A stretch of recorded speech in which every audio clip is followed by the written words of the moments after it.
ሰላም ቤተሰው አሁን የተለቀቀውን ቪዲዮ አይታችኋል። የሄርሜላን ቀለበት በግድ ከጣቷ ላይ እያወለቀ ነበረ። እንዲሁም ደግሞ አንቺ አስገድደሽው እንጂ እሱ ፈልጎና ፈቅዶ አይደለም ቀለበት ያደረገልሽ ብሎ ኤፍሬም ሲናገር ነበረ። በዚህ ደረጃ አደባባይ ላይ አዋርደሃት ነው ቀለበቱን የምታወልቀው? በአደባባይ ላይ አንተ እኮ እሱ አስገድዳው ሳይሆን ፈልጎ ፈቅዶ ሩታ ገፍታኛለች፣ ሩታ ለህይወቴ አትሆንም፣ አትመጥነኝም፣ አልፈልጋትም ብሎ ሄርሜላ ጋር መጥቶ ከሄርሜላ ጋር ከአንቺ ጋር ነው መኖር የምፈልገው ብሎ ሲከራከራት እና ሲያግባባት የነበረው አብርሽ እኮ ነው፣ አብርሽ ነው። ዛሬ ግን ሄርሜላ ልክ እንዳልተፈለገች ሳትፈለግ የምትገኝ አይነት ሴት አድርገህ ማየቱ ጥሩ አይደለም። አሁንም ቢሆን እኔ አንድ እውነት የምነግራችሁ ነገር ቢኖር ኤፍሬም እና ሩታ ናቸው እንጂ ነገሩን ተንበርክኮ አድርጎላት ነበረ። ዛሬ ቆሞ ያወልቅላታል አለች ሩታ። አንድ እውነት የምነግራችሁ ነገር ማለት ነው፣ እነዚህ ልጆች እመኑኝ፣ አብርሽ አሁንም ተይዞ ነው። አብርሽ አሁንም ችግር ላይ ነው። እኛ ልንረዳው የሚገባው ነገር ቢኖር ይሄ ነው። ምን እንደምላችሁ አላውቅም። ምክንያቱም አብርሽ መናገር እየፈለገ መናገር ያልቻለው በጣም ብዙ ነገሮች አሉ። ማውራት እየፈለገ ማውራት ያልቻለው እጅግ በጣም ብዙ ነገሮች አሉ። ዳት ሚንስ ቀረብ ብሎ የሚያወራው ሰው ይፈልጋል። ካያችሁ ብዙ ማውራት አልፈልግም፣ በቃ አልፈልግሽም ነው ያላት ሄርሜላን።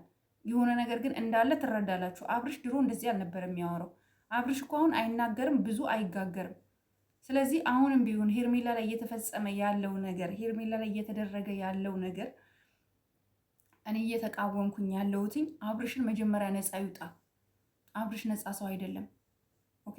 የኤፍሬምና የሩታ እንደዚህ ማዋከብ፣ እንደዚህ እሱን አታክ የማድረግ ሄርሜላን የመረባበሽ ነገር ያመጡት የሆነ ታርጌት ያደረጉት ፎከስ ያደረጉት ነገር አለ ብዬ ነው ማምነው። ገባችሁ? ፎከስ ያደረጉት ነገር አለ ብዬ ነው ማምነው። ምክንያቱም ፎከስ ያደረጉት ነገር ባይኖር የሆነ እንጠቀማለን የሆነ ነገር እናደርጋለን ብለው ባያስቡ ማለት ነው ቤተሰው፣ ገባችሁ? ባያስቡ፣ እንደዛ ባያስቡ በዚህ ልክ መጥተው ቀለበት አውልቅ አታውልቅ ሙድ ውስጥ ገብተው ከባድ የሆነ ጭቅጭቅ አይፈጥሩም ነበረ። ስለዚህ አሁንም ቢሆን ቤተሰቦቿ ሳያዩ ነው ቀለበት ያረክላት ወይስ እያዩ ነው? ህዝብ እኮ አይቶታል። ሚዲያ ላይ እኮ ነው ያደረክላት። በዚህ ልክ ደግሞ አዋርደ እኔ አንቺን አልፈልግሽም በማለት ደግሞ ቀለበቱን ደግሞ አደባባይ ላይ ማውለቅክ ይሄ ጥሩ አይደለም፣ ነውር ነው፣ ሼም ነው።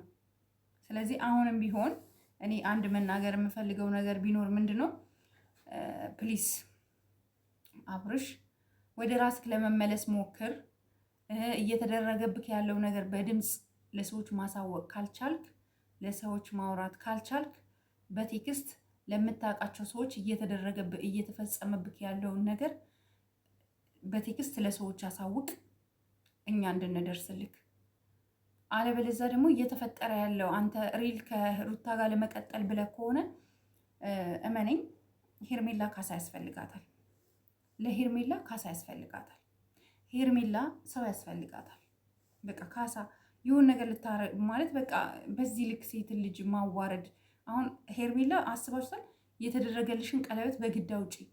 አሁን ቀለበት አውልቀሻል፣ ሄርሜላ አውልቀሻል።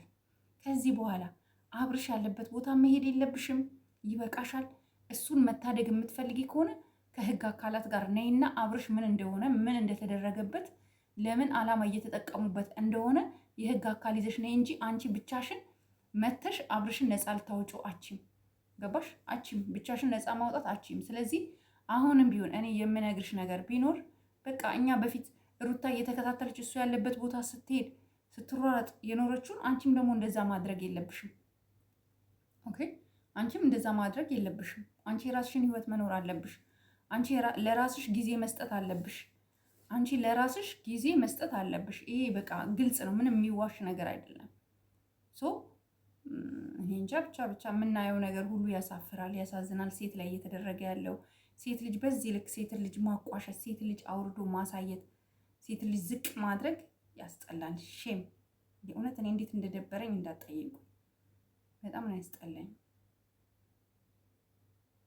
ቆይ ለምን አስፈለገ ሁሉ ነገር? ለምን እንደዚህ ክፉ ትሆናላችሁ? የእውነት አይዞሽ ሄርሜላ፣ አይኑ አንገትሽ እንደደፋሽ፣ አይኑ እንዳለቀሽ ለአንቺ አይገባሽም። ለአንቺ ይሄ አይገባሽም። ብዙ ማውራት የምትፈልጊው ነገር እንዳለ ከፊትሽ ተረድቻለሁ። አብርሽም እንደዛ። ግን ከዚህ በኋላ ግን አንቺ አብርሽ ጋር መተሽ አብርሽን ሳይሆን የህግ አካላት ይዘሽ መተሽ አብርሽንም ነፃ አውጥተሽ ራስሽንም ነፃ ማውጣት ትችያለሽ። ይሄ ቃሌ ነው፣ ይሄ ቃሌ ነው። እና ቤተሰብ ትንሽ እኔ ስሜታዊ ስለሆንኩኝ ነው እየተደረገ ያለው ነገር ብዙም ደስ አላለኝም። እያበሳጨኝ ያለ ነገር ስላለ ነው። እስኪ እናንተም ደግሞ ሀሳብ አስተያየታችሁ ምን ቢኬድ ይሻላል? እኔ አሁን የህግ አካል ጋር ትሄድ ነው የምለው። እንደው ተናግረን እኮ መጨረስ አልቻልንም እኮ ሀሳብ እንኳን መስጠት አልቻልንም እኮ ቤተሰብ። ከላይ የሚመጣው የተለያየ ነገር ነው። ሰው እንዴት ወደ ራሱ ህይወት መመለስ ያቅተዋል? ሰው እንዴት ቢያንስ እንኳን የልጅሽ አባት ነው ሩታ። የእውነት በዚህ ልክ እሱ ላይ መጫወትሽ ነገ ዋጋ ያስከፍልሻል። ልጅሽ ይህን ቪዲዮ ያያል። ሰዎች ላይ ደግሞ እንደዚህ በቀል አቁሚ። ሄርሜላን እየተበቀልሻት እንደሆነ ይገባኛል፣ ግን ሴትን ልጅ በዚህ ልክ መበቀል አስፈላጊ አይደለም። እኔ በጣም ታውቃላችሁ፣ ብዙ መናገር አልፈልግም፣ ግን የሆነ ስሜታዊ የሚያደርጋችሁ ነገር አለ። ሄርሜላ እኮ ሲወድቅ አንስታው የነበረች ሴት ናት። አብርሽ ወድቆ የነበረ ሰዓት ሄርሜላ ናት ያነሳችሁ። እና ቤተሰቦቼ፣ ውዶቼ፣ ማሮቼ፣ ፍቅሮቼ ያለኝ ይሄ ነው። ላይክ፣ ሼር እንዲሁም ሰብስክራይብ አድርጉ ለቤታችን አዲስ ከሆናችሁ እና በሌላ ቪዲዮ እስከማገኛችሁ ድረስ ሰላም ዋሉልኝ። ባይ ባይ።